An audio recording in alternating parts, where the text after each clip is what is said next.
UK Prime Minister Keir Starmer, French President Emmanuel Macron, Ukrainian President Volodymyr Zelensky and NATO Secretary General Mark Rutte participated in a virtual meeting to discuss Ukraine's conflict with Russia.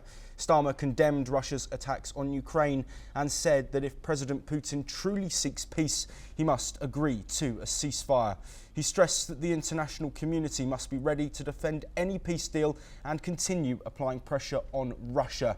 Starmer also called for increased military and financial support to strengthen Ukraine's position. Here is what Starmer said. If Putin is serious about peace, it's very simple. He has to stop his barbaric attacks on Ukraine and agree to a ceasefire. And the world is watching. And my feeling is that sooner or later he's going to have to come to the table and engage in serious discussion. Prepared to defend any deal ourselves through a coalition of the willing. We've begun that process, and this morning we can take it forward. And then thirdly, and really importantly, given the developments of the last few days, to keep the pressure on Putin to come to the table. And I think collectively we've got a number of ways that we can do that. Meanwhile, Ukraine reported downing 130 Russian drones and a Russian strike on Zelensky's hometown that has left 14 people injured. Putin suggested Ukrainian troops surrender, while former President Trump advocated for a 30-day ceasefire. Well, joining us to discuss the latest developments is Glenn Grant, the ex-advisor of Ukrainian Defence Minister, who's joining us from Riga in Latvia. Glenn, the first thing I'd like to talk to you about is this meeting that Keir Starmer has hosted, of course, around 25 world leaders taking part. And he's used language calling Vladimir Putin's actions potentially not deceitful, but really looking here at potentially a game being played by Putin. Is that something you agree with? And what pressure do you think that the European nations can really put on Vladimir Putin to get a deal signed? For the last question, none. I don't see that they've got any way that they can put pressure on him.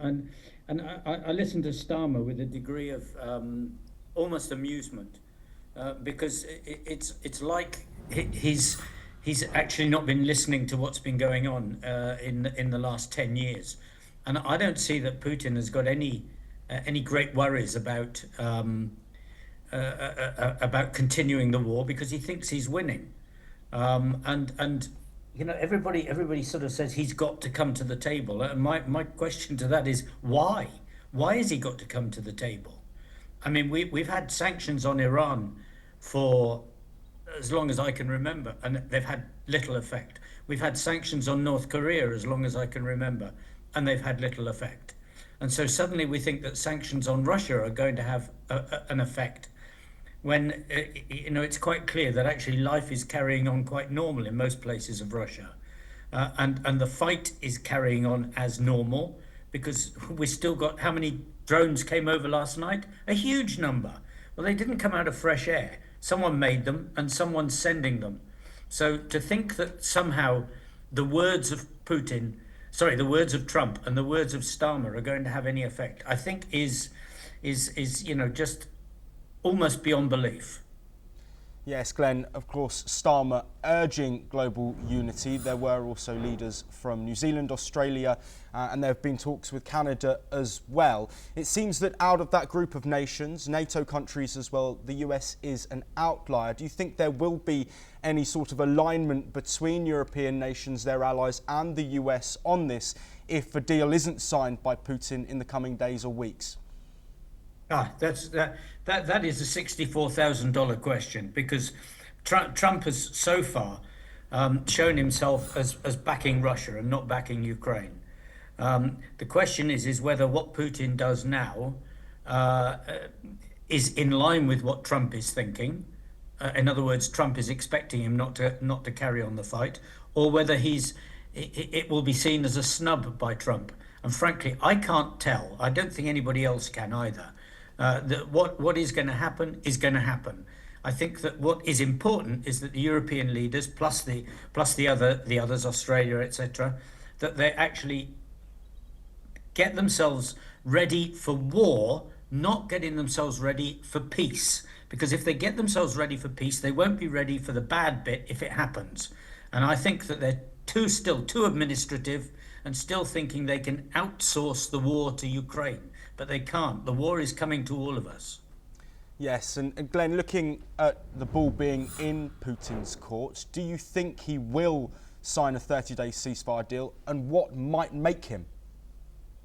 I mean, I don't think he'll sign it. I think he'll just carry on as he's doing at the moment. Or if he does sign it, it'll just be the same as all the other things he's signed, like Minsk I and Minsk II, and every other agreement that he's broken in the last couple of years. He will just use the time wisely for him and then break it. What will bring him to the table? I think only if Trump says, "I am now going to give everything that we've got to Ukraine, and you're going to get pushed back." And if all the European leaders say, "We are going to fight to win, not we're going to be pretend that we're going to have a nice little peace." And until there's that seriousness, he will keep going. Yes, Glenn Grant, to bring an end to this discussion, you've spoken there about a couple of things that might push Putin towards a deal. But from the point of Ukraine, what does Volodymyr Zelensky need from these allies, or so-called allies in the US case, to really be able to continue fighting this war and staving off Vladimir Putin's forces? I think any and everything that supports a war effort, whether that's training, whether it's equipment, whether it's straightforward money, intellectual development for their senior officers and brigade commanders and things like this, everything, because at the moment the country is, I'm going to say, force poor, and it just needs more support, and especially moral support in the fight, not in thinking about the peace. Glenn Grant, thank you very much as always for your time. The developments between Russia and Ukraine are almost coming to us daily, and we will be here to bring you all of those.